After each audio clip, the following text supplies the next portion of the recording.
ஹாய்ங்க. இன்றைக்கி நான் கிரேப்ஸ் வாங்கிட்டு வந்திருந்தேன். ஸோ இதை வச்சு தான் இன்றைக்கி நம்ம ஜூஸ் போட போகிறோம். ஸோ ஜூஸ் குடித்தா ரொம்ப நல்லது அப்படின்னு நீங்கள் கேள்விப்பட்டிருப்பீங்க. என்னால் புதுசாக ஜூஸ் குடிக்கலான்னு ஒரு பிளான் போட்டு நானும் களத்தில் இறங்கிட்டேன். ஸோ கிரேப்ஸ் ஜூஸ் போடுவது எப்படி அப்படிங்கிற மாதிரி தான் இருக்கும். ஸோ நிறைய பேருக்கு தெரியும், இருந்தாலும் சும்மா சொல்கிறேங்க நான்.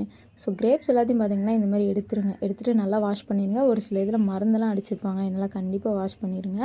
அதுக்கடுத்து ஒரு 3 டேபிள் ஸ்பூன் கிட்டே ஜீனி ஆட் பண்ணியிருக்கேன். ஜீனி ஆட் பண்ணிவிட்டு தண்ணி 1 டம்ளர் ஊற்றி நல்லா கொரன்னு அரைச்சாச்சு. ஸோ பார்க்குறதுக்கு இப்படி தாங்க இருந்துச்சு. ஃபஸ்ட்டு அடிக்கும் போது இப்படி இருக்கும். அதுக்கடுத்து நீங்கள் தண்ணி ஆட் பண்ணிட்டீங்கன்னா அதிகமாக வந்துடும். சில பேர் வடிகட்டி குடிப்பீங்க, சில பேர் வடிகட்டாமல் குடிப்பீங்க. பட் நான் பார்த்தீங்கன்னா 2 விதமாகவும் உங்களுக்கு காட்டியிருக்கேன். ஃபஸ்ட்டு பார்த்தீங்கன்னா இந்த மாதிரி காட்டி நான் குடிச்சு பார்த்தேங்க. பட் எனக்கு என்னமோ தொண்டையில் என்னமோ கவ்வுற மாதிரி இருந்துச்சு. ஸோ அதனால் இதை விட்டுட்டு அப்படியே நானும் வடிகட்டிட்டு அப்படியே குடிச்சிட்டேன். சூப்பராக இருந்துச்சுங்க. டேஸ்ட் உண்மையாகவே ரொம்ப பிடிச்சிருந்துச்சு. நீங்களாம் எப்படி கிரேப்ஸ் ஜூஸ் போடுவீங்க அப்படின்னு மறக்காமல் கமெண்ட்டில் சொல்லிவிட்டு, இந்த வீடியோ உங்களுக்கு பிடிச்சிருந்துச்சுன்னா